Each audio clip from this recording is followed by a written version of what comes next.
Mesdames et messieurs, bonsoir à tous et bienvenue. Le Summer Split des Elite Series League of Legends 2022 commence maintenant.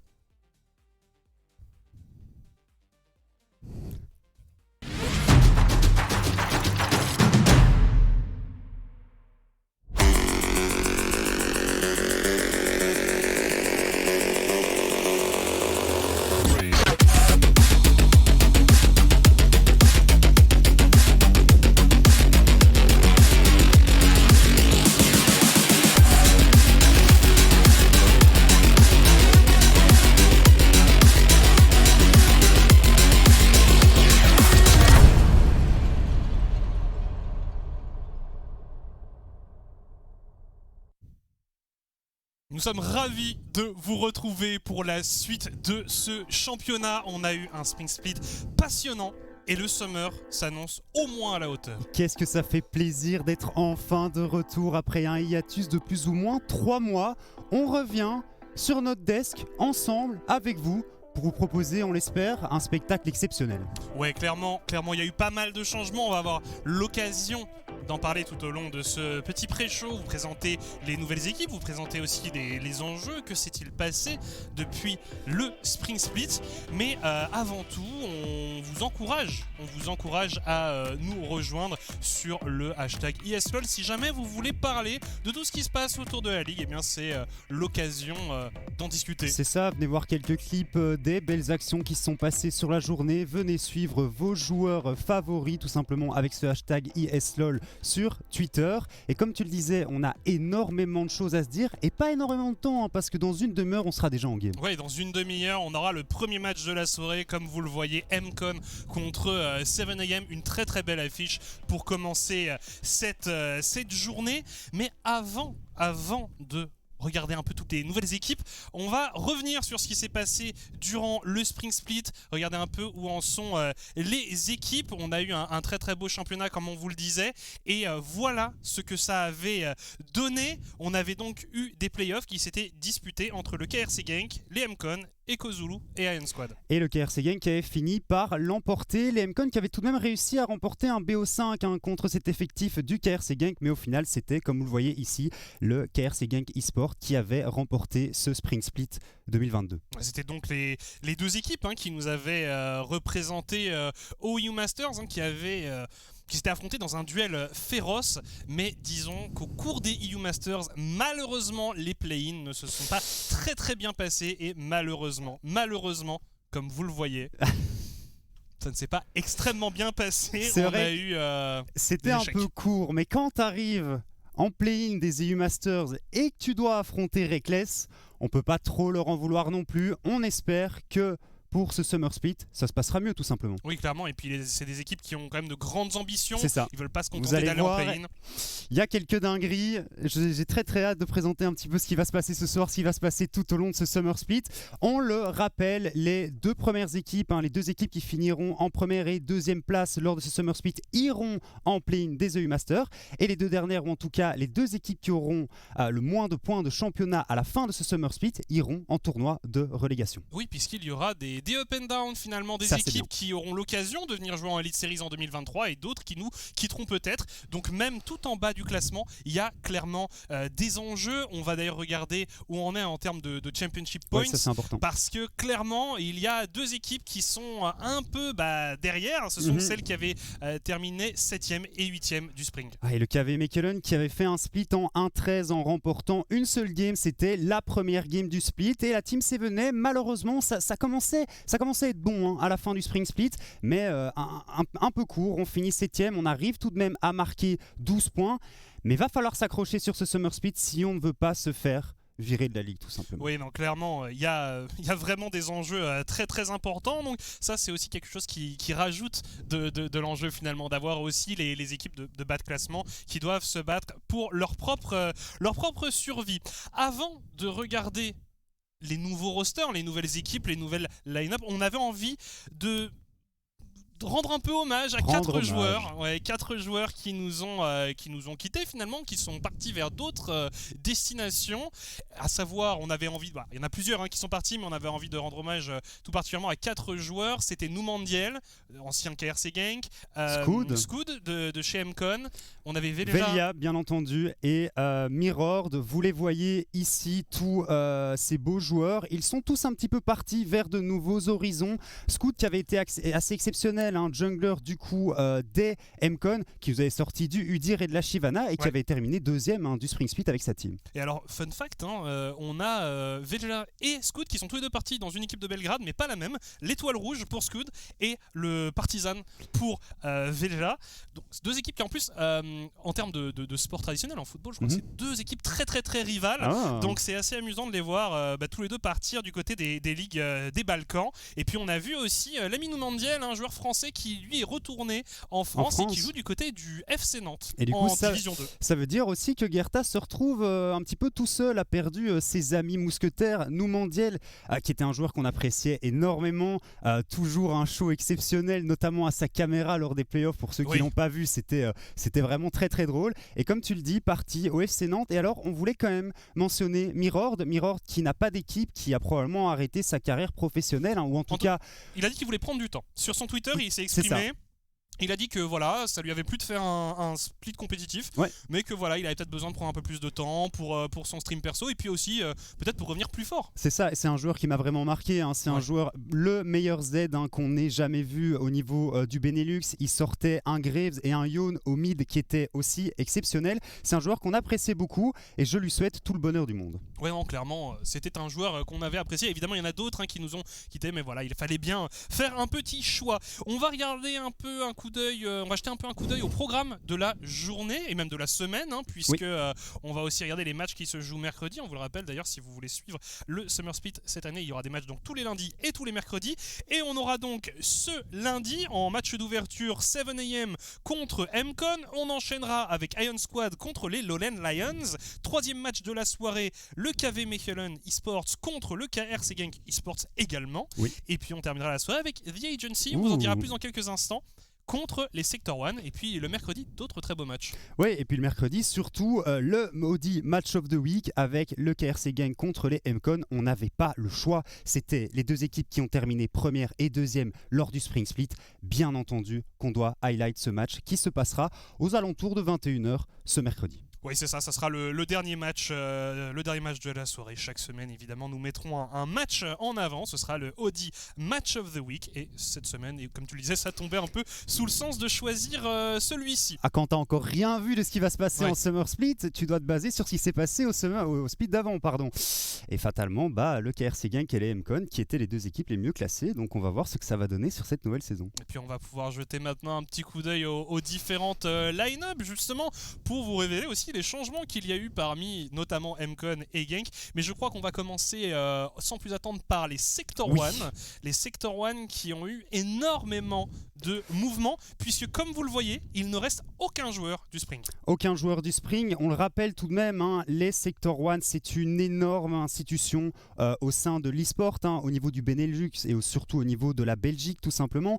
Je crois qu'ils ont gagné 3 titres au total entre 2020 et 2021. Donc c'est vraiment une équipe exceptionnelle. Par contre, lors du Spring Split, c'était pas passé du tout. Et donc comme tu le dis, on a essayé d'un petit peu tout restructurer. Ici, on a 5 nouveaux joueurs et on va voir ce que ça va donner. Mais il faut essayer d'un petit peu laver l'affront de ce Spring Split parce qu'on a terminé 6e et on n'a pas réussi à arriver en playoff. Oui, et puis il pourrait y avoir un scénario un peu catastrophe où on se retrouve carrément à jouer les relégations, ce qu'on ne souhaite pas évidemment à une écurie aussi marquante. Alors du côté des noms, on retrouve Mikkel, que vous connaissez bien, le midlaner néerlandais, qui a fait ses preuves dans différentes écuries.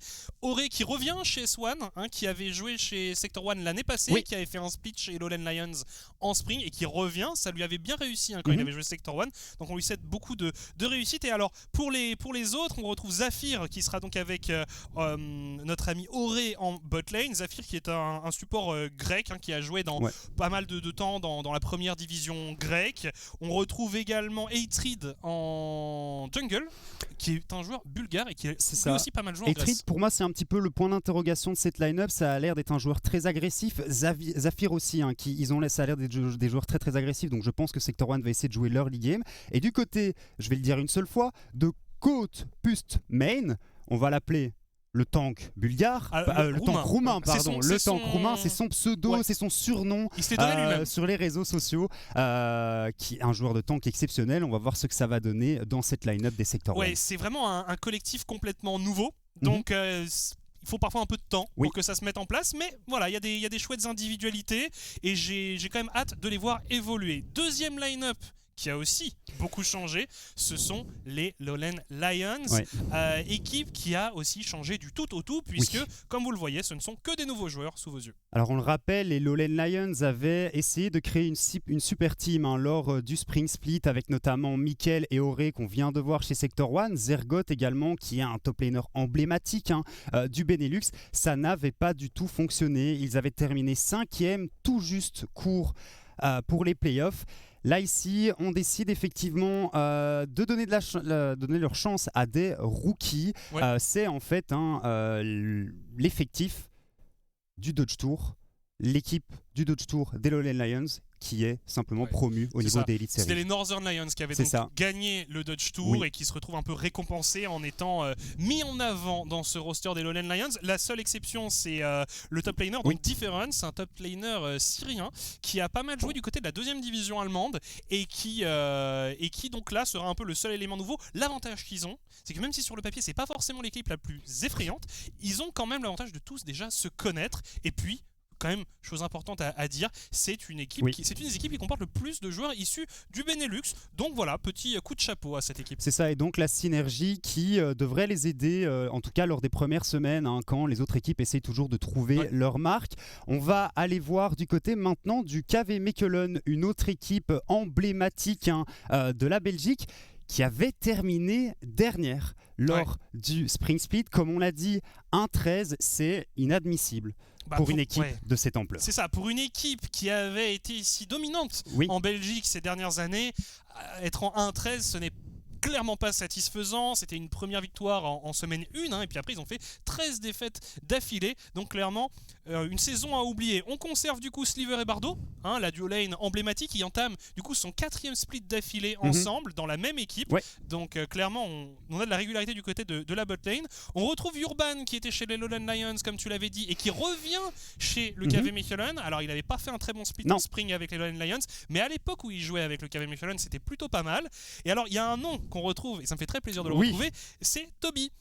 Toby, le top laner de cette équipe, un top laner français qui avait joué avec Sliver, pour ceux qui suivent la ligue depuis longtemps, qui avait joué chez Time Out Esports en 2020. Pendant le premier split de Belgian League, et voilà, qui va retrouver Sliver. Et puis il y a évidemment un joueur très particulier, c'est Lucian. Lucian, effectivement, qui a l'air d'être un très très bon joueur espagnol. On l'appelle le Spanish Faker. On en a beaucoup des fakers, mais apparemment Lucian est le Spanish Faker. On s'excuse pour la prononciation, ça va être Lucian pendant tout le split. Ça sera ainsi. Et cet effectif qui globalement pourraient venir chercher des victoires. Je pense qu'ils sont clairement une équipe de milieu de tableau. Ils peuvent aller chercher les playoffs. Il va falloir bien jouer, notamment Urban qui, à mon sens, met toujours un petit peu de temps à rentrer dans son split. Il va falloir jouer dès le début, dès les premières games. Pas mal d'inconnus, on verra comment ça cliquera, mais clairement il y a des bonnes individualités, on aura l'occasion d'en reparler un peu plus tard. Lucian quand même a précisé que ça fait quand même 1 an et demi qu'il n'a pas joué en compétitif, il avait pris des rôles plus dans le management, tout ça, donc là il revient en tant que joueur, on va voir si ça marche. Une nouvelle équipe à ARD, les Iron Squad. Les Iron Squad, une équipe qui avait atteint les playoffs la saison passée, donc une équipe clairement à surveiller, mais là encore on a eu beaucoup de changements. Le seul nom qui reste, c'est l'indéboulonnable Fliff. Fliff, ça fait 3 splits qui joue avec les Iron Squad. Et lui aussi il commence son 4e. C'est ça, il commence son 4e split. Ce que j'aime beaucoup avec les Iron Squad, c'est qu'à chaque fois on arrive à dénicher de très très gros talents.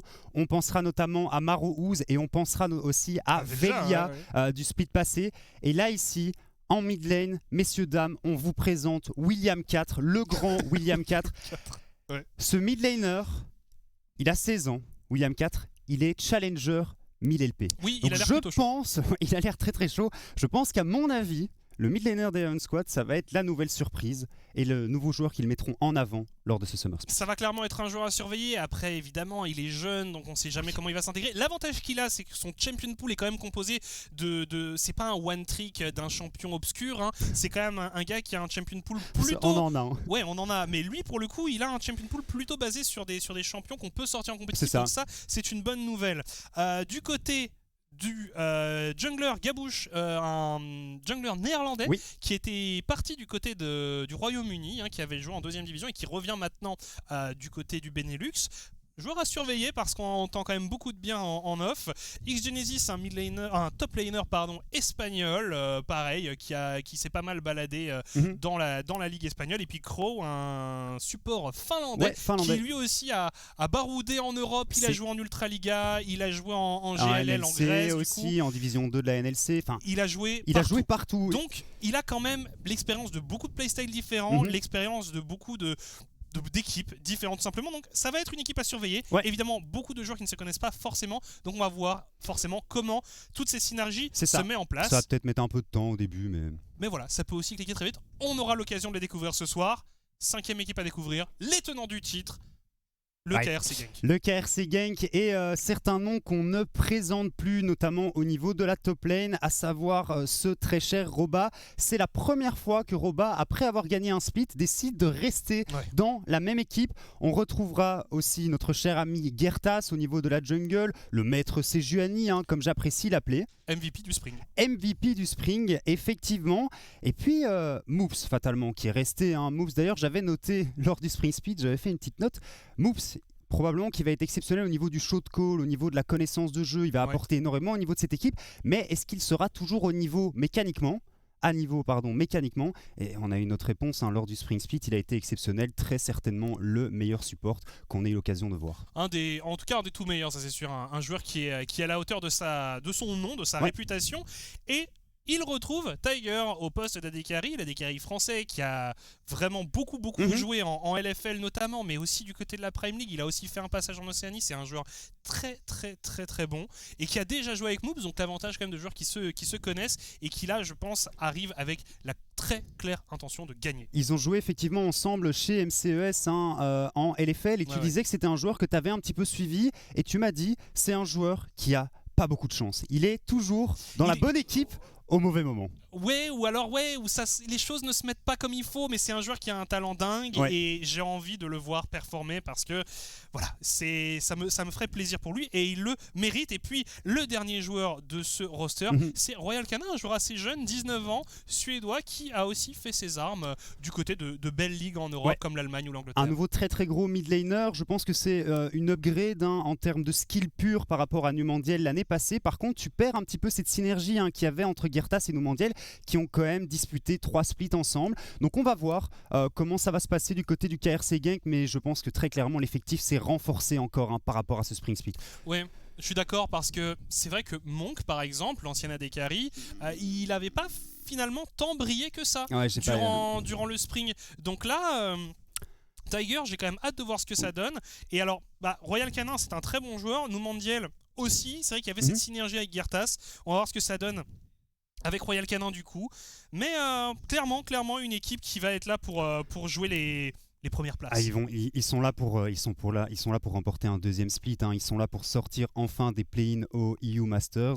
C'est la victoire ou au minimum la deuxième place. Sinon, ils ne seront clairement pas satisfaits au vu de l'effectif qu'ils proposent pour ce Summer Split. Et tu parlais de Roba d'ailleurs. Roba qui, lui, a envie d'enchaîner les trophées parce que là, je sais pas combien de splits il gagne d'affilée. 3, je crois. Parce qu'il a gagné avec MCon. Ouais.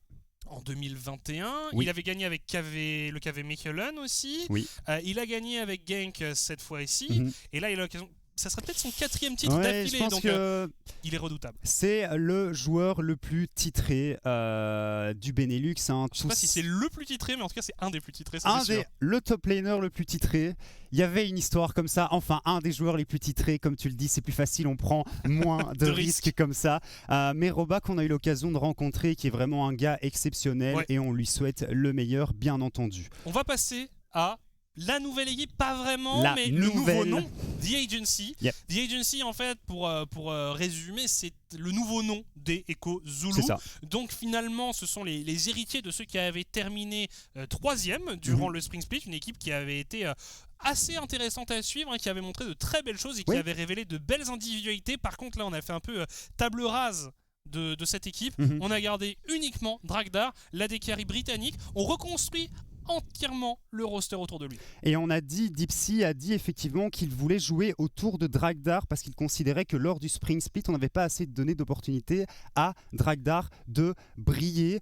On connaît ce nom en top lane, Zergoth, ça fait longtemps qu'il évolue au niveau du Benelux. Split très unlucky chez Lowland Lions lors du Spring. Même s'il nous a sorti des games exceptionnels. Le peu de games que les Lowland Lions ont gagné, en général, c'était dans le sac à dos de Zergoth. Exactement. Exactement, c'était Zergoth qui avait réussi à maintenir la tête de son équipe hors de l'eau à plusieurs moments. Donc vraiment, c'est une valeur sûre. Autre valeur sûre, autre vétéran de la scène, c'est Kreumel, le midlaner, le joueur de mage, le joueur qui avait forcé des bans Rumble à quasiment toutes les games, et beaucoup de bans Victor. C'est un joueur redoutable. Il avait finalement joué beaucoup d'enchanteurs, mais voilà, il est polyvalent, il est serein.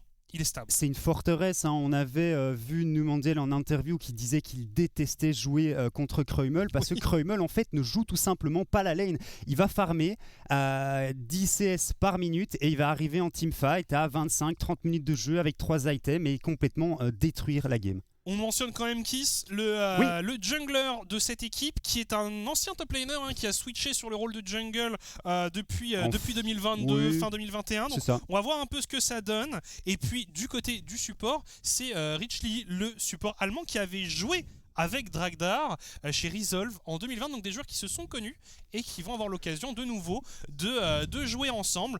Donc clairement une équipe qui sur le papier fait quand même assez peur, et puis on retrouve Dipsy au rôle de coach, une valeur sûre aussi. C'est globalement, en voyant l'effectif, c'est une équipe qui est là pour jouer au minimum les 3 premières places, on va dire le top 2 même. Dragdar, je suis très intéressé par ce qu'il va pouvoir proposer lors de ce Summer Split, parce que c'était...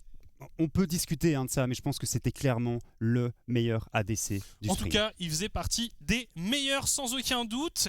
Et puis il nous reste 2 équipes, ce sont les 2 qui vont s'affronter en match d'ouverture de la soirée, notamment la team 7am que l'on retrouve, et la team 7am qui finalement n'a pas tant bougé que ça. On est resté sur les bases de la fin de la dernière saison. Moi, ce que j'aime beaucoup avec cet effectif 7am, c'est qu'on a gardé les très bons joueurs, ou en tout cas ceux qui ont performé lors du Spring Split, à savoir Jaguar au niveau de la top lane, qui pour moi a pas eu de mauvaise game. Globalement, il était toujours au rendez-vous. On mentionnera notamment son set, avec qui il était toujours très solide. Zii également, qu'on a gardé au niveau du mid. Zii qui avait joué pour Sector 1 par le passé. C'est son 2e split au sein de l'effectif 7am. Également un joueur très très solide. Et Remix qui avait rejoint l'effectif 7am en milieu, on va dire, en cours de Spring Split, et qui avait totalement changé la donne. Oui, il avait vraiment amené une nouvelle énergie, une nouvelle dynamique à cette équipe qui était franchement pas au top jusque-là. Et puis il est arrivé et on a senti vraiment un vent d'air frais dans cette équipe, et c'était vraiment un autre visage. 7am a commencé à step up, et du coup, on va avoir l'occasion de le voir évoluer sur un split entier, et peut-être que du coup, la team 7am va nous montrer un autre visage. Avec lui, il a aussi amené Piggy, un support portugais avec qui il avait joué par le passé, donc ils se connaissent déjà. Il est très content de pouvoir disputer un split avec lui, et je pense qu'il y aura de belles synergies entre ces deux-là. Et puis du côté de la jungle, Dilitus, aussi un jungler allemand. Aussi un jungle allemand, on mentionnera le Kha'Zix de Dilitus. Il n'a jamais perdu une seule partie compétitive avec ce pic auquel on va devoir faire attention. Ce que j'aime beaucoup au niveau de la team des 7am, c'est juste leur bonne humeur. Globalement, c'est un effectif qui a l'air de très très bien s'entendre. Ils ont déjà joué ensemble. Aujourd'hui, le match n'est pas facile. On va jouer contre MCon dans quelques instants. Mais s'il y a un moment où on doit venir chercher des games contre MCon, c'est maintenant. Parce qu'on a un certain avantage au niveau de la synergie que MCon n'a peut-être pas encore. Peut-être pas encore autant, même si forcément... Mcon plutôt favori. Vous allez voir voilà, la line-up je suis d'accord d'Mcon. avec toi que c'est souvent en début de saison qu'on peut prendre une équipe qui n'est pas encore tout à fait rentrée dans le tournoi, qui n'est pas encore tout à fait chaude. Voilà, on profite de ces des petites erreurs et on prend une game. Donc voilà, une équipe qui construit sur ce qui avait fonctionné en spring, donc j'aime plutôt bien cet état d'esprit. Je pense que c'est une très très bonne idée, c'est ce que j'avais dit au début du spring. Les 7M, pour moi, c'est un effectif qui peut fonctionner si on leur laisse le temps de jouer ensemble, au moins un split. Et je pense qu'on a changé les joueurs qui performaient un peu moins, qu'on a gardé un noyau solide, et j'espère vraiment qu'ils vont pouvoir performer, parce qu'on le rappelle, ils sont 7e au niveau des points championship, donc on est au bord des relégations. Clairement, il y a urgence du côté de cet effectif. Et alors du coup, la dernière équipe qu'il nous reste à vous présenter, ce sont évidemment les Mcon, finalistes du Spring Split, une équipe qui a vraiment fait douter Game, puisqu'il les avait battus lors du premier Best of 5. Finalement, ils s'étaient inclinés en finale, mais voilà, clairement, entre les deux équipes, c'était très très très serré. Et alors, on retrouve Cadaver, très très bon AD carry, et Luca, très très bon top laner, qui était déjà dans l'effectif en spring. Mais du côté du reste de l'équipe, il y a eu pas mal de changements, et notamment pour ceux qui connaissent un peu, qui suivent un peu la scène League of Legends, évidemment, il y a Chaz, le mid laner australien. Et si ce nom vous dit quelque chose, c'est bien parce que vous l'avez probablement vu au MSI l'année dernière, c'était en 2021. 2019. C'était c'était tard. Pas si vieux que c'était ça. Tard, je te jure que c'était très très tard. Il faut que tac Chaz 2021 pardon 2021 mon mauvais 2021 effectivement, avec sa team Pentanet GG, ils avaient tout de même réussi à remporter un BO1 contre les C9 et c'est pas n'importe qui. Je m'en rappelle Pololax effectivement qui pleurait un petit peu dans son coin. Mais du coup, Chaz, un très très gros nom, un très bon mid laner, et on va voir ce que son expérience va pouvoir apporter à cet effectif des Mcon. Ouais, vraiment, forcément, c'est un joueur qui arrive avec des ambitions très très claires. Quand on est un joueur de ce calibre-là, c'est quand même pour jouer le haut du classement. Et puis alors aussi, du côté du support, on retrouve Daimlot. Daimlot, qui on avait déjà vu dans d'autres équipes, c'est un support très talentueux. On va voir un peu ce que ça donne. Mais là, clairement, il a une équipe pour jouer au sommet. Et puis on a Densi, un jungler allemand également. Décidément, on a beaucoup de joueurs allemands. Joueur allemand qui est assez jeune, qui a fait ses armes en 2e division allemande. Décidément, on a aussi beaucoup de joueurs qui sont passés par là, et qui a un champion pool très très très basé sur les assassins. Basé sur les assassins, c'est ça. Avec un joueur de tank en top lane du côté de Luca, ça pourrait être pas mal. On va voir un petit peu ce que Chaz va pouvoir proposer. Mais comme tu le dis, globalement, cet effectif, il n'est pas là pour jouer autre chose que la première place. Et en dehors des Elite Series et de ce Summer Split, on veut aussi venir jouer le main stage des EU Masters. Donc c'est une équipe qui a de l'ambition, et on va voir ce que ça va donner. Ouais. Voilà, clairement, on a de belles équipes, les enjeux sont clairs, les équipes sont présentées, et je pense que voilà, après ce petit topo, eh bien, on va pouvoir s'approcher du premier match de la soirée. Comme vous le voyez derrière nous, Mcon contre 7am. Ça arrive d'ici à peu près 2 minutes. Juste avant d'y passer, juste avant de commencer, eh bien, on va jeter un petit coup d'œil aux pronostics, aux prédictions, puisque nous nous livrons à ce petit jeu avant chaque journée. Chaque membre du casting crew aura son mot à dire sur le sujet. Alors, Tounaz, je vais te laisser nous expliquer ton choix. Alors, comme vous pouvez le constater, beaucoup de nos collègues et mon cher ami Pololax ont voté pour les Mcon lors de la première game. J'ai été très sympa. Et j'avais dit à l'équipe 7M, parce qu'on a eu l'occasion de les rencontrer, je leur ai dit, le premier match que vous jouez lors de ce Summer Split, je vous fais confiance. Et je mets mon vote sur vous. S'il vous plaît, ce soir, il va falloir gagner, parce que ça me permettrait de prendre l'ascendant sur tous les autres. Donc t'as l'occasion de faire un bon break. Alors après, on voyait que sur la plupart des matchs, c'était quand même assez unanime. Tout le monde a voté Gang, tout le monde a voté The Agency.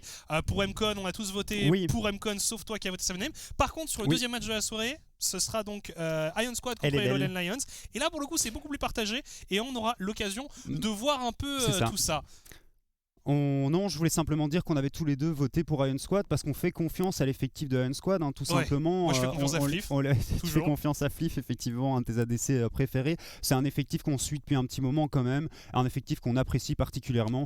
C'est globalement plus des votes de cœur qu'autre chose, puisque on voit que les teams sur papier, on les a pas encore vu jouer. Si ça tombe, 7M va plier les MCon en 20 minutes. Ça serait très drôle. Et la game sera tout simplement terminée.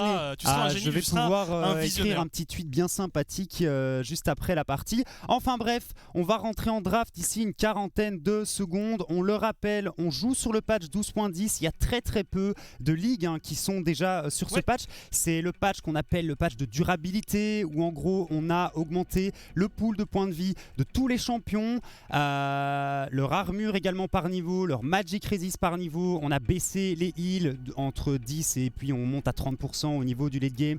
Tous les champions se sont fait nerfer au niveau de leur shield, au niveau de leur heal. Enfin bref, on a fait en sorte de rendre tous les champions un peu plus tanky. On aura l'occasion d'en reparler plus en détail étant donné qu'on va rentrer en draft. C'est enfin parti, le Summer Split des Elite Series. Première game, 7M versus MCon. La draft se lance et on va voir ce qu'on va décider de faire du côté des bans. Quelque chose que je souhaiterais mentionner, je ne veux pas voir Senna passer la phase de ban, je ne veux pas voir Kog'Maw Lulu non plus ce soir parce que je considère que c'est trop fort ou en tout cas trop difficile à gérer sur ce patch. Ouais, on va voir un peu. Alors, le ban Kha'Zix. Alors, on vous disait à l'instant que Densi avait ce petit pic Kha'Zix. Eh bien, pas de Kha'Zix dans cette game. Forcément, il y a aussi des pics de confort qui vont être enlevés par les deux équipes. On va voir ce qu'on va essayer de faire. On rappelle que Lucas, c'est globalement un gros joueur de tank. La Karma qui... Piggy nous avait expliqué qu'il considérait Karma comme étant le meilleur support actuellement. Vous pouvez voir ici toutes les webcams de la team des 7M qui sont allumées. Qu'est-ce qu'ils sont beaux. La Lulu qui est ban également pour éviter justement cette lane Kog'Maw Lulu. Je pense qu'on va vraiment avoir l'occasion de voir un ban Senna et au niveau de la jungle peut-être un Vigo ou un Fiddlestick. Le Fiddlestick de Dilitos apparemment. Ouais, clairement déjà deux bans sur des supports, 2 bans sur les junglers. À noter un joueur qu'on n'avait pas présenté, ou plutôt le coach que nous n'avons pas présenté du côté des MCon. Il s'agit de Noruk, apparemment. Doruk. Moi j'avais écrit Noruk, mais voilà, my bad. C'est un coach américain qui prend la place d'anciennement Suzu, qui a notamment coaché Dignitas Academy, ou aussi Nordavind en NLC décidément. Et bien voilà, un coach qui a beaucoup d'expérience et qui aura un très très bel effectif pour s'exprimer. Le ban Senna, tu en parlais, un pic très très très contesté sur ce patch. C'est clairement le perso est beaucoup trop fort actuellement. Il a pris en plus un nerf sur le 12.10B et elle va reprendre un nerf sur le 12.11. Le Lucian également qui est enlevé probablement pour éviter une lane Lucian Nami qui reste globalement jouable. Et on va voir ce qu'on va essayer de faire du côté du first pick de la team 7M. Effectivement, cette Gwen au niveau de la top lane qui est open, qui est toujours aussi strong. En fait, tu pourrais enlever tout du perso tant qu'il y a sa zone qui la rend immunisée à tout. Le perso sera fort et le perso sera continuera à dominer la top lane, pardon. J'attendais la fin de ton oui, mais oui, j'étais d'accord avec ça, alors qu'on a un pic de Lilia, c'est très intéressant comme pic, et un pic Ezreal pour Cadaver.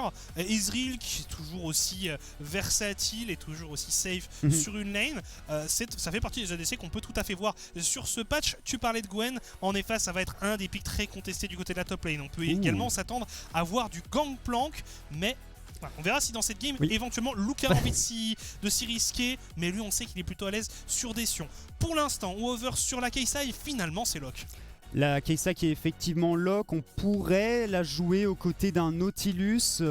Du côté de Piggy, c'est une lane qui reste assez agressive. Après, c'est compliqué quand même de venir punir un Ezreal et surtout Cadaver sur son Ezreal en phase de lane. Mais enfin, une engage, un Nautilus, nous, on apprécie toujours, même si... Voilà, je pense que ça va être lock-in, c'est clairement le choix facile. Et on va voir la réponse des MCon. Je pense que tu peux venir chercher le support ici, globalement. Ou alors le top laner, parce que sinon tu vas peut-être te retrouver avec quand même quelques bans qui pourraient un peu limiter quand même les possibilités des MCon. Je pense que les deux, forcément, les deux sont intéressants. La Renata qui est très très solide. Sur Perso que moi j'apprécie particulièrement, probablement un des meilleurs champions du patch, ou en tout cas un des meilleurs enchanteurs du patch. Son ultimate fait clairement le travail au niveau des teamfights, et c'est un perso qui à mon sens c'est pas si facile que ça à punir en lane et en late game, parce que tu peux tout simplement la build tanky. Le Wukong, enlever effectivement le Wukong jungle. Ouais, Wukong très recherché au poste de jungler. En ce moment, dans ce patch, on en parlait, c'est vraiment un des champions qui fait fureur dans la jungle en ce moment. Alors du côté de la team 7AM, est-ce qu'on a envie de sécuriser un peu la Gwen? Est-ce qu'on a envie de lui enlever des counters? On peut penser la Irelia qui est enlevée. Est-ce que c'est la Irelia de Chaz? Est-ce que c'est la Irelia de Luca? Irelia qui globalement est pas un mauvais pick contre Gwen, même s'il y a peu de choses qui sont très bien contre Gwen. Je pense notamment au Jax, mais je ne suis pas certain que Luca soit un joueur de Jax. La seule chose qu'il faut éviter contre cette Gwen, c'est de venir chercher un tank pour lui laisser une phase de lane un peu trop free. On notera aussi la possibilité d'aller mettre cette Gwen en jungle, même si je suis pas certain que ça va arriver. Ça reste une possibilité, il faut le garder dans un coin de nos têtes. Ouais, ça c'est sûr que c'est possible. On a vu d'ailleurs des Gwen jungle en spring, mais récemment c'est quand même vraiment du côté de la top lane qu'on voit ce pick et Gwen. Mais voilà, on se laisse des possibilités du côté d'Emcon et on enlève le Yone du côté de la team 7AM. C'est Zergoth qui avait tenté un Yone contre Gwen l'année passée qui n'avait tout simplement pas fonctionné. Par contre, on va simplement Ouais, Gnar ça fonctionne très bien. Ouais, Gnar en fait ça fonctionne parce que tu peux rester assez safe, tu peux farmer tranquillement. Il y a un moment quand même, tu dois pas te laisser déborder par cette Gwen parce qu'après 2 items ça va commencer à devenir très compliqué. Brand qui est exceptionnel sur ce patch, même si on le voit pas très souvent au niveau de la mid lane, je pense qu'on ne verra pas pick ici parce que c'est un champion qu'on voit plus en support. Par contre le Aatrox ici et donc la Gwen qu'on enverrait en jungle, c'est Lokin, et donc c'est effectivement une Gwen en jungle pour Dilitus. Et donc on a forcé les Mcon à utiliser 2 bans pour la top lane, alors que du côté des 7AM, alors le Wukong était aussi destiné pour la jungle, donc voilà, on s'était laissé différentes possibilités, mais voilà, on parlait évidemment du fait que la Gwen, il y avait peu de chances qu'elle aille en jungle parce qu'on la voyait beaucoup plus du côté du top, et bien évidemment les 7AM qui nous font mentir. Et alors le last pick Veigar potentiellement pour Ziyi, est-ce que ça va être sécurisé? Et voilà, c'est lock, on a les 5 champions du côté de la team 7AM, il reste le last pick pour Chaz qui a évidemment un peu de pression sur ses épaules parce que on en attend énormément de la part de ce joueur. On va voir ce qu'il décide de pick contre un Veigar. Il y a pas mal de possibilités. Tous les mid laners sont open. Bon, on pourrait un peu discuter de Yone et d'Irelia qui pourraient aller en mid lane, mais globalement il y a énormément de choses qui sont open. Kassadin, mais Kassadin c'est une lane qui est ultra free contre Veigar, donc c'est un pick que j'aime beaucoup. C'est un pick qui actuellement dans la méta fonctionne superbement bien et ça fait très peur. Je pense qu'on est un petit peu en train de suer du côté des 7AM parce que tu joues en game d'opening contre le Kassadin de Chaz. Va falloir essayer de le shutdown, mais c'est pas facile avec un Veigar et avec une Gwen en jungle. Et puis vraiment, quand tu joues contre un Kassadin, c'est l'horloge comme ça qui tourne, tic-tac, t'entends, tu vois l'horloge qui tourne et tu sens la fin de la game qui approche, parce qu'à partir du moment où un bon joueur est sur un Kassadin au niveau 16, eh bien c'est toujours compliqué. Donc bon, voilà, les 2 drafts sont up. Alors du côté de la team 7AM, on le disait, petit twist avec la Gwen. On savait pas trop si elle allait en jungle ou au top. Et bien finalement, ça a été décidé de l'envoyer en jungle. Et sinon, on retrouve quand même des picks auxquels on pouvait s'attendre. Typiquement le Ezreal, même si c'est pas forcément l'ADC le plus en vue du patch, ça reste une valeur sûre. Franchement, quand tu joues avec Chaz et avec Luca au niveau de la mid lane et de la top lane respectivement, tu peux te permettre du côté de Cadaver et de Dumbledore de simplement jouer une bot lane ultra safe. Comme ça tu permets à Densi d'aller ganker et le top et le mid et de mettre Chaz et Luca devant. J'aime bien aussi potentiellement le combo Lilia Renata. C'est vrai. Puisque Lilia peut vraiment setup facilement quelque chose pour Renata. Tu touches 3 joueurs, déjà tu as un très bon ulti Lilia, et puis derrière tu viens terminer le travail avec Renata. C'est vraiment un setup très facile parce que Renata c'est un champion qui vient plus en follow-up. C'est un champion qui a plus de mal à être en premier engage. Là pour cette Renata, tu as quand même le Gnar, tu as quand même la Lilia, donc C'est une compo dans laquelle tu peux te permettre de sortir Des le deux champion. côtés, on est un peu light tout de même au niveau de l'engage. Comme tu le dis, la Lilia Certes. qui peut servir de main engage, mais ce sera probablement avec son flash. Tu mets un flash Q-spell, t'espères toucher 2 voire 3 joueurs. Et bah du côté de la team 7M, ce sera Piggy, Piggy sur son Nautilus qui va devoir faire le travail. Je veux voir Piggy tenter de mettre des décalages en mid lane parce qu'il faut empêcher absolument Chaz sur son Kassadin de free scale. Parce que quand tu regardes les deux line-up ici, passer 20 minutes de jeu, à mon sens, la game est très difficilement gagnable pour la team 7M. Il y a la Gwen qui scale bien, il y a le Veigar aussi qui scale bien. Il y a des arguments, mais le Kassadin Renata, ça fait tellement peur parce que t'as un Kassadin qui arrive avec le W de la Renata en teamfight, même si t'arrives à le tuer, il y a un revive qui part quelques secondes après. Le Kassadin a l'occasion de remettre un dash-in, de remettre des dégâts. S'il prend un kill, il peut continuer à jouer dans ce fight. Donc globalement, j'ai un petit peu peur tout de même pour la team 7M, mais comme on le disait un petit peu plus tôt, s'il y a une game à venir remporter, c'est vraiment celle-là. Et on peut créer la surprise. Et puis il y a besoin de timing bien précis pour exécuter la compo Mcon. Tu parlais des summoners, typiquement le flash pour cette Lilia qui va être très important. Mais en général, les cooldowns d'ulti qui vont être très importants. Sans ulti, l'équipe a quand même beaucoup plus de mal à se battre. Et puis surtout, il y a toujours le facteur Gnar qui fait que tu dois arriver à gérer ta barre de rage pour arriver à avoir ton méga au bon moment. Mais voilà, on est déjà parti dans la première game. On est parti dans la première game, effectivement. Chaz qui n'a pas utilisé un seul de ses summoners alors que Piggy lui a mis un petit flash-in pour tenter de le faire tomber, pour tenter de récupérer le first blood pour sa team. Chaz qui reste serein et qui va revenir sur sa lane en donnant un petit avantage à la bot lane des Mcon. Petit comité d'accueil pour accueillir comme il se doit le mid laner australien. Ils ont couru à 5 au mid, je pense. Ouais, non, je pense que c'est typique 7am. Ils l'ont fait, voilà, ils ont voulu essayer quand même de cheese un petit truc et c'est pas passé loin de réussir. Alors, on n'a pas eu la belle cinématique du début, c'est bien dommage, mais voilà, dommage, on est bel et bien, c'est le début du Summer Split. Les Minions qui arrivent sur la lane. Alors, au niveau des starters de jungler, on a la Lilia qui commence sur son raid accompagné du Gnar et on a la Gwen qui répond sur le blue buff. Dilitos qui jouera donc avec un Ghost sur sa Gwen. T'as pas trop le choix, tu veux vraiment essayer de rester au contact un maximum avec ce perso. Ça va être un petit peu plus dur de venir setup des ganks au niveau de l'early game sans le flash, mais globalement dépasser les deux items, Gwen a besoin de ce Ghost. À mon sens, c'est un peu comme un Darius, c'est un perso qui a besoin vraiment de rester au contact pour pouvoir faire des dégâts. Surtout qu'une Lilia ça court vite, un Gnar ça peut te kite, un Kassadin aussi, un Ezreal aussi, donc clairement il va falloir avoir de bonnes jambes dans cette game, il va falloir pouvoir courir très vite. Alors qu'ici on voit évidemment Zi qui met déjà une belle pression. Il met une très bonne pression à ce Kassadin qui a start à la tire en plus, c'est ultra greedy. Tu vois régulièrement des starts à la potion de corruption sur ce genre de mid laner pour rester en vie un maximum, en tout cas pour rester sur la lane un maximum de temps. Il a une téléportation, donc ça va lui permettre de pouvoir faire un back assez rapidement pour venir chercher un peu stuff et récupérer un maximum de HP. Côté de la top lane, Jaguar qui devrait pas être très bien au niveau de l'early game, mais s'il arrive à prendre l'ascendant sur ce Gnar avec son Atrox, la game devrait plutôt bien se passer pour lui. Oui, c'est toujours un peu délicat les premiers niveaux contre un Gnar, c'est très oppressant comme champion.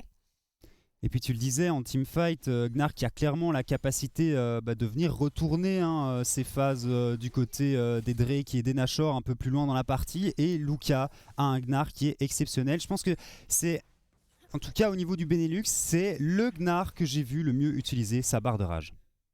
Il est très bon à ce niveau-là. Chaz niveau 4 avec 17-16, donc quelques creeps d'avance, mais c'est normal pour un Kassadin qui décide de back TP. Bon trade du côté de Jaguar sur Luka, mais Luka qui va tout simplement essayer de push cette wave et de la mettre en dessous de la tour du top laner des 7M pour pouvoir recall. On va voir aussi un peu ce que ça donne du côté de cette duo lane, vraiment Remix, Piggy. J'avais hâte de les voir évoluer ensemble. Pareil pour le retour de Daimlot, donc aussi je suis assez curieux de voir un peu ce qui va se passer. Est-ce que les junglers vont jouer autour de ça? Est-ce qu'on va les laisser se débrouiller par eux-mêmes?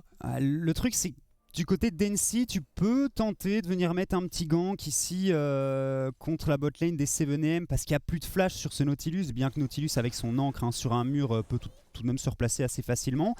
Mais par contre, pour Dilitus, venir gank une lane Ezreal, Renata, c'est assez compliqué. Bien que s'il y a un moment pour le faire, c'est en early game avant que la Renata soit trop tanky. Alors tu focuses la Renata et t'espères tout de même récupérer un petit kill pour permettre à Remix de prendre l'ascendant sur son match-up. En tout cas, pour l'instant, on a un début de game plutôt sage. On n'a pas eu de first blood trop rapide. Ah, Lilia, c'est un jungler qui veut farmer. Gwen, c'est pareil. Hein, tu veux farmer un maximum. Toujours un petit avantage au CS du côté de Zee. Mais globalement, si Chaz il sort de sa phase de lane, even ou avec 20-30 CS de retard, il aura complètement remporté la phase de lane. Hein. C'est exactement ça. Kassadin n'a pas besoin de gagner sa phase de lane, il a juste besoin de ne pas être trop derrière. Et là, on le voit, hein, à l'heure actuelle, il a environ une dizaine de CS de retard, c'est plutôt pas mal. Parce qu'on vous voit, hein, les Kassadin, Electrocute, Ignite en solo queue, en compétitif, c'est pas comme ça qu'on fait. Hein. Ici, il est avec une téléportation, il est avec un Conqueror et il est clairement là pour jouer les teamfights en late game. Je pense que globalement, ça va être un début de partie très lent. On voit Piggy ici qui fait un petit décalage, mais étant donné que Zee est en train de back, on va pas pouvoir faire grand chose. Peut-être au top, hein. Ouais. Peut-être au top. On va voir. En tout cas, on a un décalage de Piggy ici. Alors, niveau 5 hein, pour les deux joueurs. Lucas qui est bientôt en méga. Il est sur une ward. Passage niveau 6 pour Lucas. Piggy qui touche tout de même son abordage. On va pouvoir mettre quelques dégâts, mais on va s'arrêter là. On avait mis l'Ignite du côté de Piggy. Le timing est un peu unlucky. Hein. Lucas qui passe niveau 6 sur le gank, qui a en plus sa barre de méga chargée au maximum. Et les Mcon qui voient Piggy du côté de la top lane et qui décident tout simplement de partir sur ce premier dragon de la partie, ce premier dragon du Summer Split des Elite Series. Attention ici le flash heal ulti. Et Chaz qui s'en sort avec 2 HPZ qui doit être dégoûté. L'auto-attaque qui n'est pas partie. Ah, c'était tellement close. Ça se joue à quoi? Ça se joue à potentiellement une petite stack qu'il n'a pas réussi à récupérer un peu plus tôt. Il les connaît, hein, les dégâts de son perso. Malheureusement, ce n'était tout juste pas suffisant. Ou alors on peut blâmer le patch. Hein. On dit, bah écoute, il avait 70 HP en plus. Il y a 3 semaines, il était mort. Ce que je me dis, c'est quand même que Chaz, là, ça fait 2 fois déjà. Ça fait genre même pas 10 minutes qu'il est en Elite Series. Il a déjà eu 2 grosses gouttes de sueur qui ont coulé sur son front parce que franchement, c'est pas passé loin par 2 fois. Par contre, Piggy, quand on avait discuté avec lui, il nous avait dit « Ah, moi je roam, j'adore roam, je roam tout le temps. » Bah là, clairement, il tient sa promesse. Il est passé voir la top lane. Il est passé dire bonjour à Chaz. Donc clairement ici, il répond aux attentes qu'on avait sur lui. Et puis il n'a pas trop de retard d'XP par rapport à son vis-à-vis. Donc plutôt pas mal de voir ce support. Il a un peu de retard à l'XP, mais il doit vraiment essayer de créer des opportunités pour son équipe. Hein, parce que c'est pas la Gwen. Oui, c'est ça, oui, mais c'est pas la Gwen hein, qui va pouvoir faire la différence seule, bien qu'elle soit niveau 6 maintenant. Donc la setup de gank est un petit peu meilleure, mais on va voir ce qu'il va décider de faire. C'est très even. Hein, il y a 200 gold d'avance pour les Mcon, notamment par le petit farm d'avance qu'il y a au top et en ADC, mais clairement rien de dramatique au niveau de cette early game. Non, clairement rien de dramatique, mais voilà, c'est clairement des compos qui vont s'activer un peu plus tard. Et on le voit, hein, Chaz qui tient toujours. Voilà, pas grand chose d'être sur le même rythme de farm que Zee. Ah, heureusement que Veigar ça scale bien, hein, parce que contre un Kassadin, être even comme ça, c'est pas une situation qui est facile. Même si en effet ça scale bien, mais... Est-ce que ça scale mieux qu'un Kassadin? Pas certain. Hein. Pas certain. On verra ce que ça va donner. Premier Drake du coup qui avait été récupéré, hein, on l'a vu un peu plus tôt par les Mcon, sans contestation réelle. C'était un Drake de l'air. Qu'est-ce que ça veut dire? Premier Drake de l'air, très bonne nouvelle. Pas d'âme des nuages, parce que l'âme des nuages, on ne l'aime tout simplement pas. Bah oui, c'est tout nul. Nous on veut des âmes infernales, on veut des âmes extech. On veut des dégâts nous en fait, c'est tout. C'est tout, des dégâts et rien d'autre. Ah mais vraiment, la faille extech par contre, ça c'est vraiment un bonheur à voir. C'est une des meilleures additions, on va dire, de cette année 2022, je trouve. Elle était sortie aux côtés de son jumeau, le le Drake X-Tech, le Drake Shemtech, pardon, qui lui a disparu tout simplement pour notre plus grand bonheur. Alors une chose que je souhaiterais noter tout de même, c'est que Zee sur son Veigar a fait le choix de l'électrocute. Zee qui fait un petit passage au niveau de la botlane et on a décidé de mettre Remix et Piggy au mid. Attention à Densi ici et à Piggy surtout. Non, qui ne pourra pas être en danger. Densi qui continue. Qu'est-ce qu'il fait Densi ici? Bah Densi, Petit invade. ouais, il invade. Alors au top, Jaguar et Luca qui s'affrontent. On prend quand même quelques dégâts du côté de Jaguar. Attention à Atrox, il n'hésite pas à craquer son ultimate. Et finalement, on va en rester là. Ouais, c'était pas trop mal hein, sur le Mega Gnar qui partait. Jaguar qui s'est dit qu'il avait la possibilité de peut-être venir chercher un kill ou en tout cas de forcer le back de Luca. Densi qui est de retour de son côté de la map, qui a pas spécialement d'avance hein, sur Dilitus et sa Gwen en jungle. Donc Dilitus qui scale tranquillement en fait. Les deux junglers qui sont vraiment en total farming, hein, vraiment on ne fait pas attention au reste. On se serre la main et on a FK farm tout simplement. Et on a vu un Remix et Piggy qui ont été envoyés sur la mid lane, ils font face à Chaz. On a déjà envoyé du coup les deux solo laners sur les side lane. Quelques dégâts qui étaient mis hein, sur Chaz ici. Alors Jaguar qui a envie d'en découdre. Hein. Et après, ça pourrait être le first blood, le premier first blood du Summer Split. Si c'était un petit solo kill, ça serait un peu... On fait un pari. Ah, on doit faire un pari. Ouais. Lequel de ces joueurs va récupérer le first blood? Moi je mets ma pièce sur Piggy.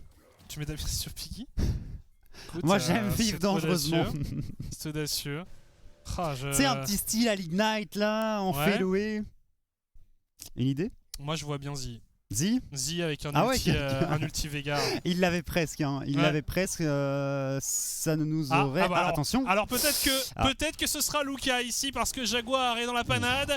Flash pour flash sur la top lane. Il y avait le renfort de Densi, mais finalement on va en rester là. On avait récupéré le héros de la faille un peu plus tôt. On n'avait pas amené la caméra sur cet événement. Voilà, ça a été fait par Dilitus, donc l'occasion de mettre un peu de rythme potentiellement ou de mettre la pression sur la mid lane à l'occasion de l'apparition de ce deuxième Drake. Chaz. Chaz qui est déjà niveau 9, hein, ça va être compliqué de venir faire tomber ce Kassadin. Et qui a déjà des mercures hein, aussi. Alors qu'ici on cancel le back hein,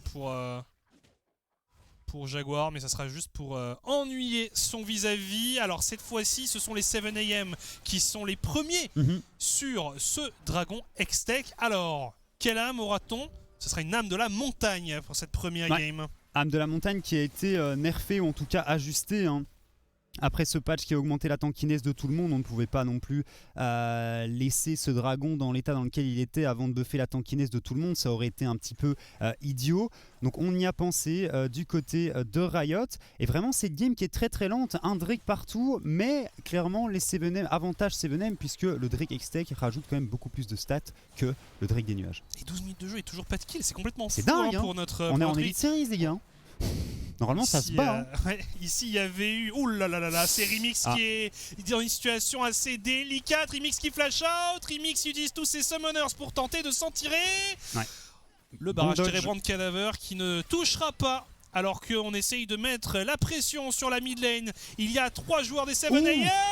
Chaz, est-ce qu'il va s'en sortir? Et non, finalement il va tomber. Et le first blood pour la Gwen de Dilitus. C'est très très bien. Donc il y avait Zee et Piggy sur le move, mais il n'y a aucun des deux qui récupère le first blood. C'est vraiment pas de bol. Très très bien joué, hein, très très bien senti du côté de Piggy. On continue à se rendre coup pour coup du côté de la top lane et on vient chercher quelques plates pour ce Veigar et pour cette Gwen en mid lane. Donc les 7am qui prennent l'ascendant, un K-Gold d'avance. Les 7am en effet qui n'ont pas peur et qui dans ce début de championnat prennent cette game à leur compte. Alors c'est un petit avantage, mais ça fait plaisir de voir cette équipe qui n'est pas paralysée par l'enjeu, qui n'a pas peur de jouer. C'est comme ça qu'il faut jouer, ils n'ont pas le choix, il faut pas se dire on est moins bon, on va arriver à rien faire. Non, il faut jouer, il faut mettre des flash-in autoritaires comme celui que Piggy vient de nous proposer au niveau de la mid lane. Et franchement Jaguar qui tient très très bien sa lane. Attention à Densi ici qu'on n'a pas beaucoup vu, le dash-in de Jaguar qui a plus de flash, on le rappelle. Est-ce que Densi peut venir faire quoi que ce soit?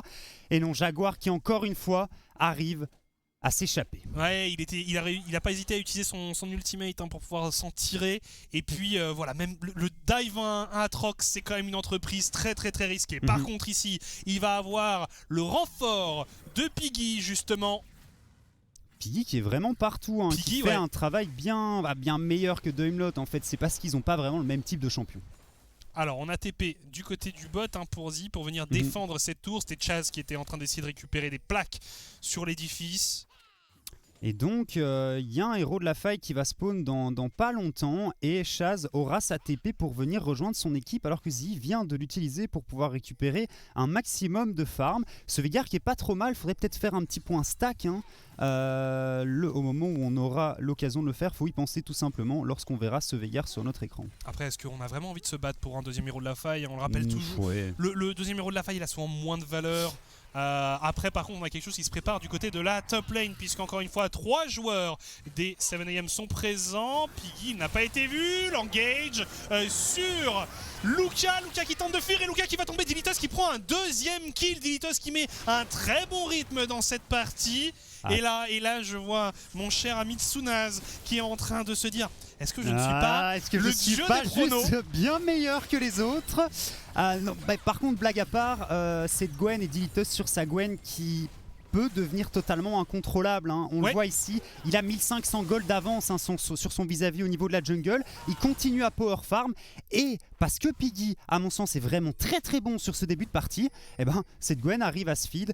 Chaz ici qui va récupérer une première tour. Toujours faire attention à ce facteur Kassadin, surtout que c'est Chaz qui le joue. C'est ça, c'est que derrière pour Mcon, on a quand même des arguments à faire valoir plus tard dans la partie, donc c'est pas grave si on tombe un peu derrière. Ce qu'il faut pour eux, c'est ne pas tomber complètement derrière, mais si on laisse un peu d'avance aux adversaires dans un premier temps, on a quand même des solutions de backup.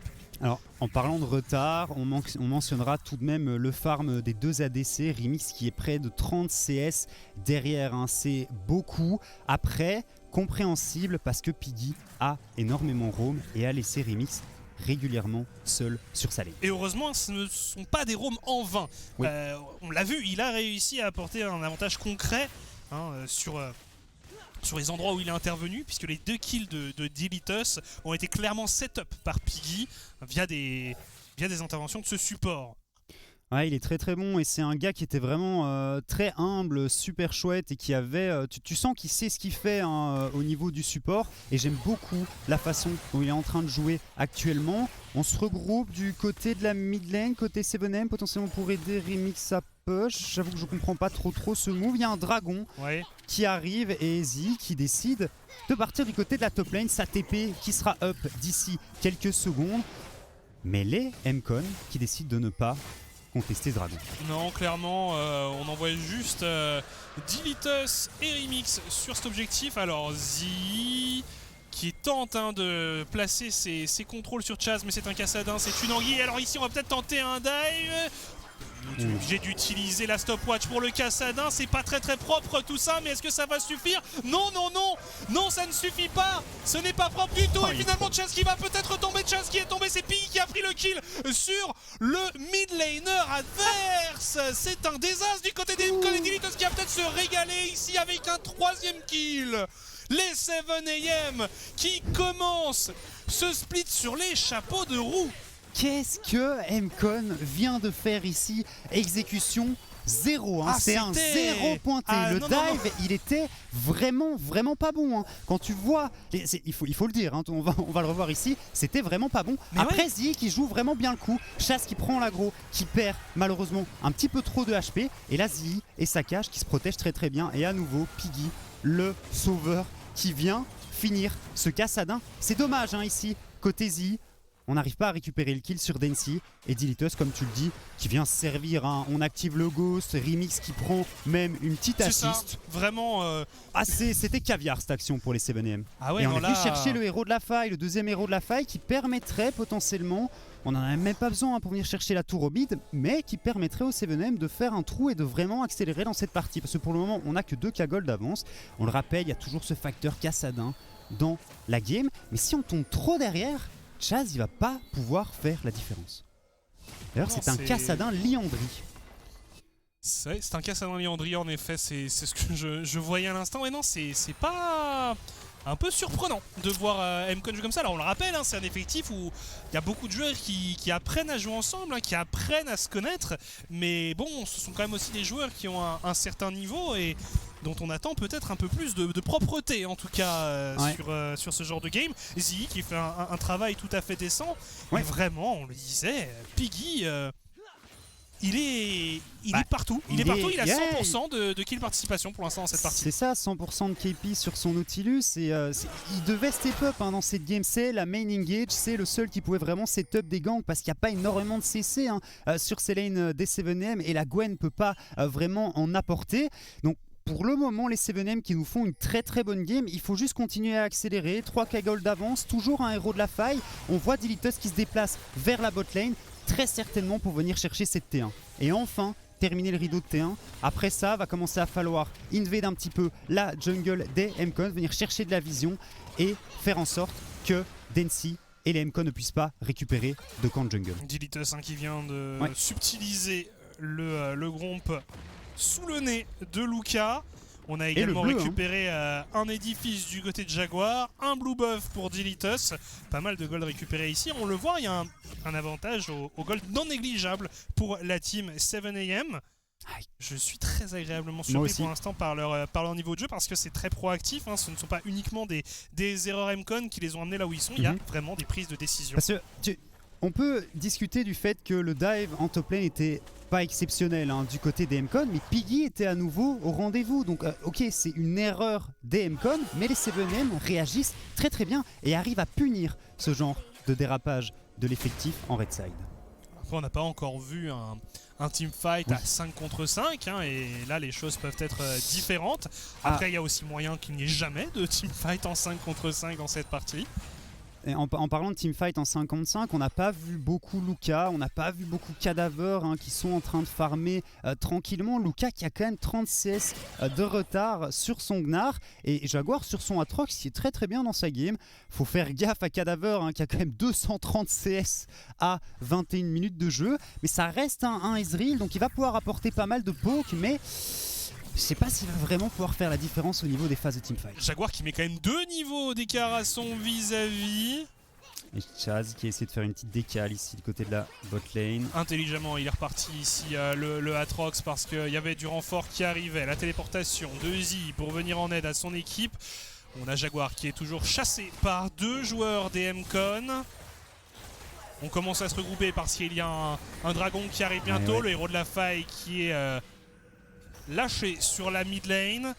Ils peuvent essayer de push avec, même si je pense que le Drake est encore dans une dizaine de secondes. Il va probablement pas charger. 500 HP, 100 HP, c'est terminé. Mais on prend quand même la position. C'est ça, on a gagné du temps. On prend la position au niveau de cette river, au niveau de ce dragon. Attention, qui c'est qui passe sur Densi, l'ultimate du Nautilus également, qui ne sera pas suffisant. L'ultimate de la Renata qui est complètement raté. Oui, non, ça n'a pas été très très utile. Et on a déjà perdu des summoners et des spells importants du côté des MCon. Et du coup, on est obligé d'abandonner ce dragon. Est-ce qu'on a envie de réengage du côté des 7AM? Piggy qui a l'air bien décidé. Chas qui s'est un peu avancé. Et finalement, on va en rester là. Par contre, on a la prio sur la mid lane du côté des MCon. On va pouvoir récupérer au moins cette T1 sur la mid lane, se consoler un peu, réduire un tout petit peu l'écart en gold. On n'est plus qu'à 3000 gold d'avance pour la team 7AM. Faut faire gaffe quand même parce qu'on est à 3 Drake du côté blue side et l'âme de la montagne ça rend quand même vachement tanky, surprise, donc il faut faire attention. Passer un Cassadin c'est bien quand ça peut venir à one shot, two shot, burst quelqu'un, exactement, ses adversaires, mais quand t'as un shield et des résistances en plus, le travail de ce mid laner commence à devenir compliqué. Et dans les deux cas en plus elle est intéressante parce qu'on a aussi du bon burst du côté de la team 7AM, donc les MCon pourraient en avoir envie. Alors ici Chaz, est-ce qu'on va vraiment avoir l'occasion de faire quoi que ce soit? Encore une fois, c'est un Cassadin, c'est une anguille, c'est très compliqué à aller chercher pour un Aatrox. Par contre, ici, il pourrait y avoir du renfort avec Densi qui va finalement rentrer chez lui.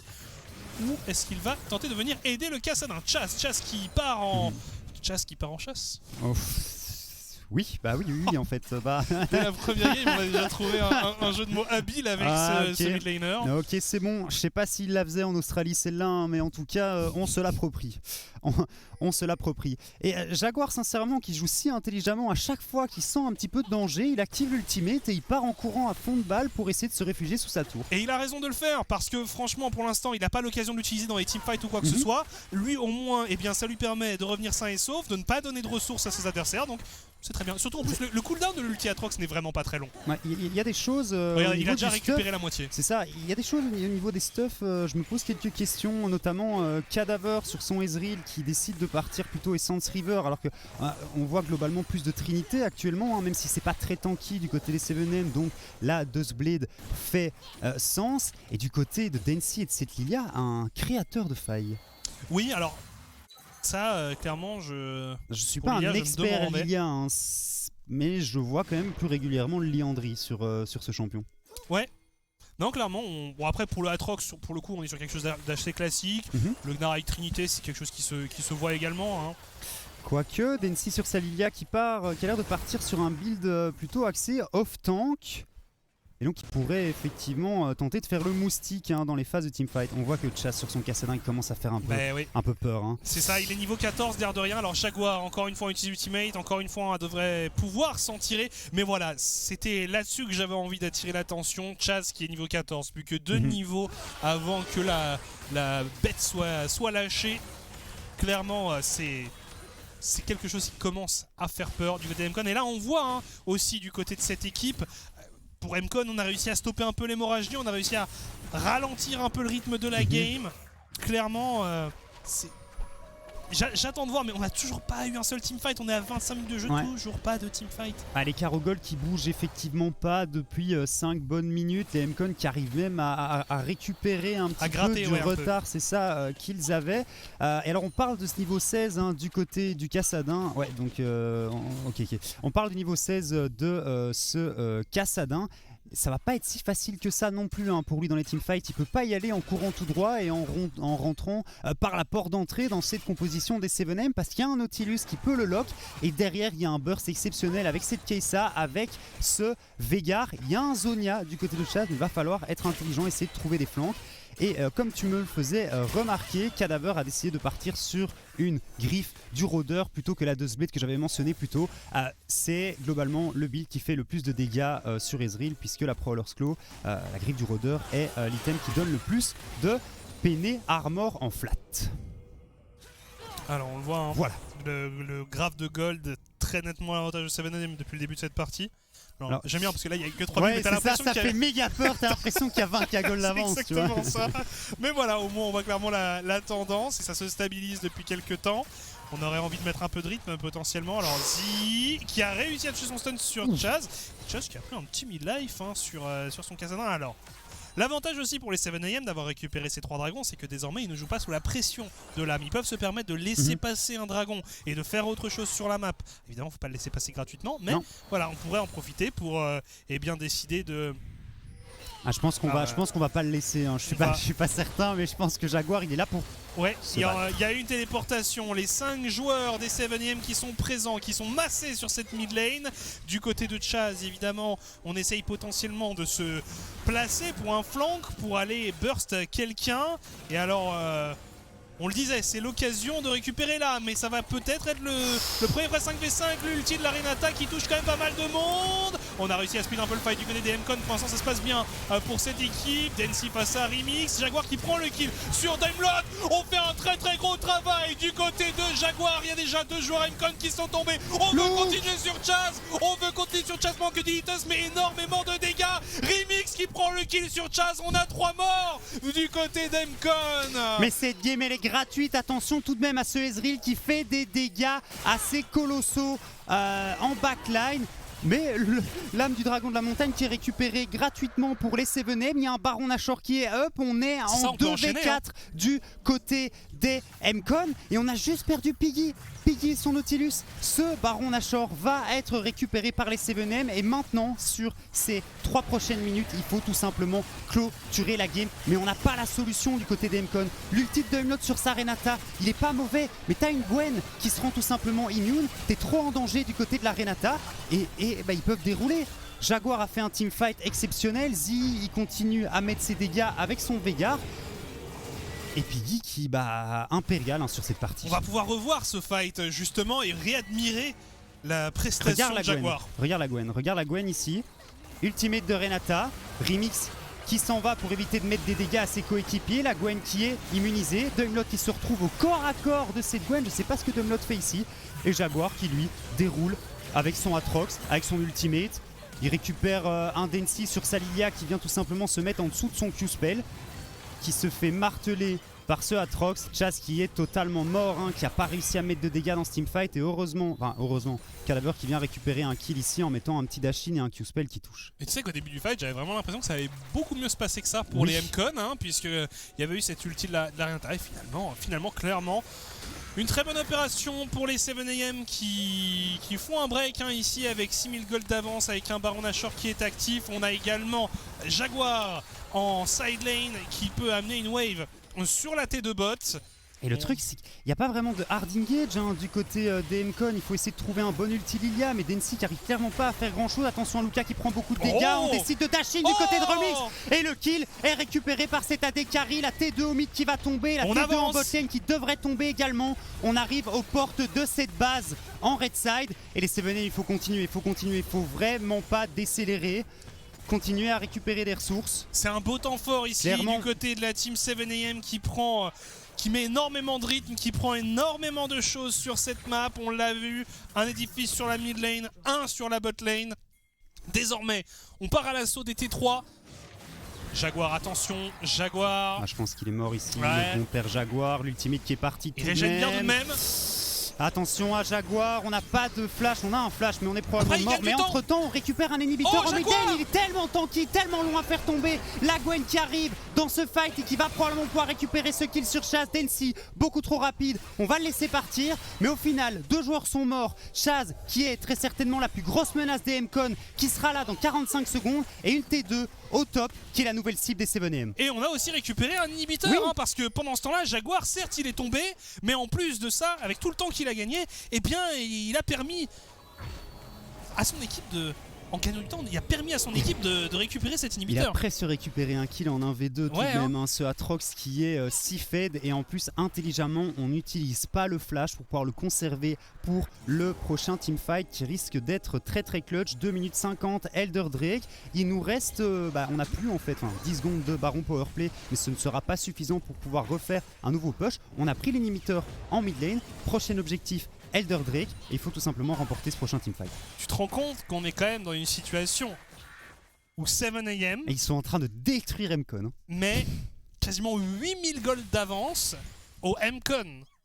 Et ça... Alors toi tu avais vu le futur. Ouais, moi je vois le futur. Toi je sais pas comment t'as fait, mais j'ai fermé les yeux, j'ai pris ma fléchette, j'ai lancé, c'est tombé sur l'icône 7AM et j'ai fait bon écoute, ce sera mes prédictions pour lundi. Hein. Bah, bien joué à toi parce que clairement ici ça se passe très bien pour cette équipe. On a toujours Jaguar qui fait un excellent travail, hein, sur les side lanes. Il a sa téléportation disponible, il a également son flash disponible. Par contre ici on est parti sur Piggy qui flash out. Téléportation justement de la part du Atrox. On a pris de gros dégâts du côté des M-Con. L'ulti de la Renata qui a été mis pour couvrir la retraite de ses amis. Par contre Jaguar qui s'est beaucoup trop avancé ici, mais Jaguar qui se retourne et qui a des dégâts et qui a du sustain aussi de re-engage. Et c'est Densi qui est tombé. Ah, l'ulti d'Alilia est pas mal, mais on n'arrive pas vraiment à follow-up du côté des M-Con. On est trop low du côté de Chaz. Et on n'arrive pas à synchroniser. Ah non, on n'arrive pas à synchroniser. On part les uns après les autres et ça ne fonctionne pas. On arrive sur cette T2 du côté de la botlane. C'est game qui semble compliqué tout de même pour les M-Con. Est-ce que ça va pas même être la fin de la game? Non, chaud, là. On va rester safe. On prend un deuxième inhibiteur pour les 7AM.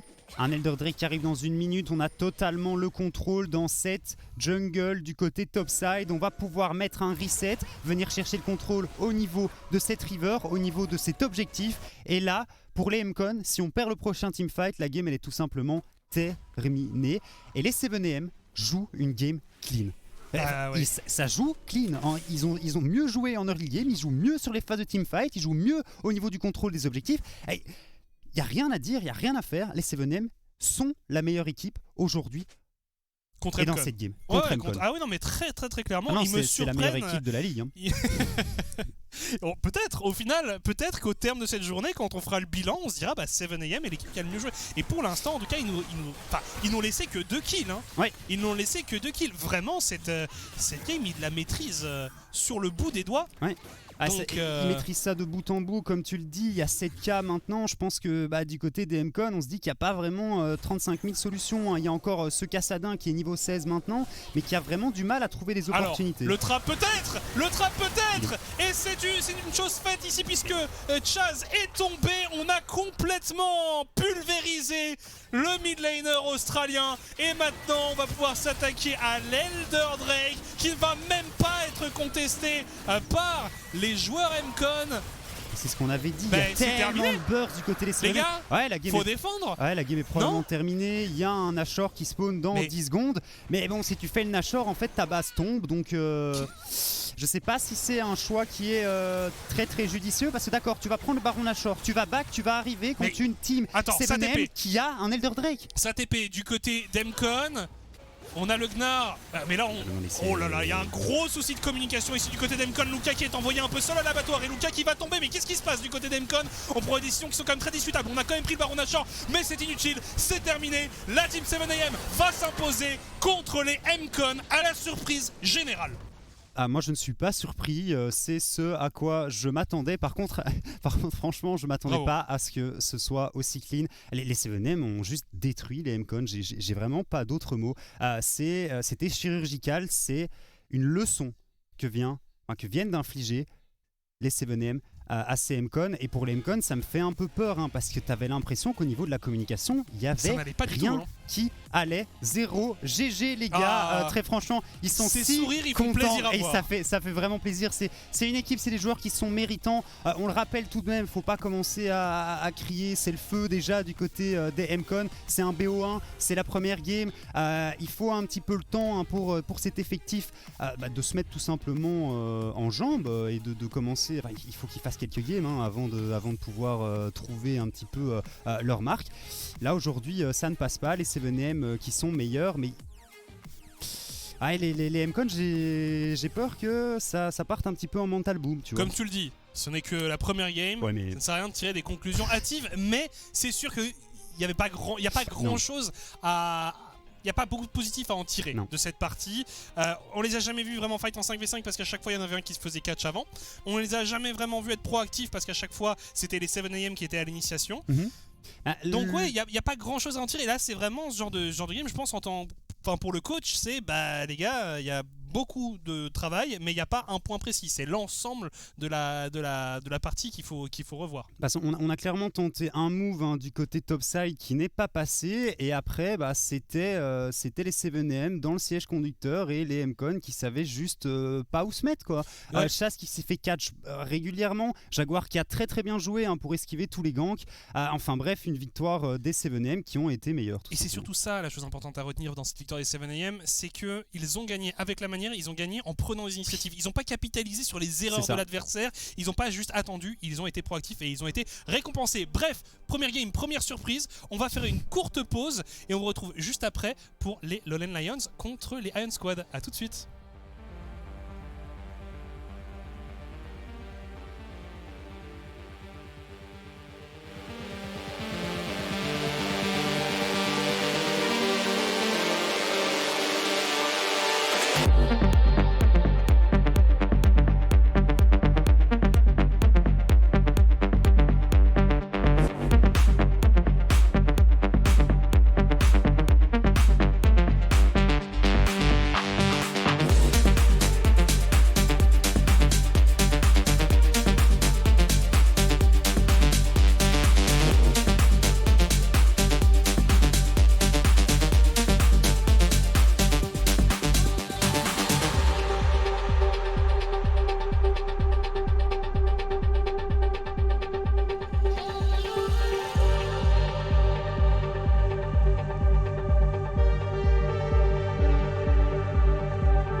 De retour après cette très rapide pause, avant de se lancer dans le deuxième match de la soirée entre les Lowland Lions et les Iron Squad, on va avoir une petite interview d'un des joueurs vainqueurs, à savoir Remix, l'AD carry de la team 7am. C'est une interview qui va arriver d'ici quelques instants et qui sera réalisée par nos très chers amis néerlandophones, mais qui sera en anglais, donc tout va bien. Bientôt, on espère pouvoir faire les interviews aussi de temps en temps de notre côté. On ça verra. devrait arriver à un moment ou à un autre, mais Remix, c'est Remix qui va arriver. Moi, j'aime bien m'avancer, tu sais, je suis quelqu'un qui aime bien prendre les devants, qui aime bien, comme avec cette prédiction pour notre très cher 7am.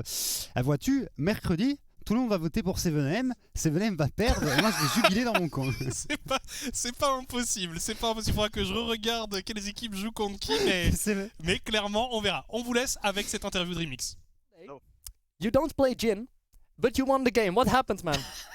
It's a new split. We have new things to do. Why not change it up? Perfect to hear that you also have a good win ratio on Mondays nowadays. Can we expect more wins on Mondays this year? I think we saw right now that you definitely can, yes. I was wondering how the off-season went for you guys, because you kept the core alive of you, Z, and Jaguar in the top side, but then you went to the drawing board, you found Deletus, you found Piggy. How did you experience the off-season as a player, and do you think 7am is way stronger than last season? So for the experience, I think we experienced a very strong off-season because we had a lot of time. And since we had the 3 core players, we can just build around these players. I got to bring in my own support because I played with Piggy back in Prime League already. So when we were looking for a new support, I instantly knew, this guy is most likely gonna be it. And we just worked well as always. And then Piggy again brought in Deletus because he knows him as well.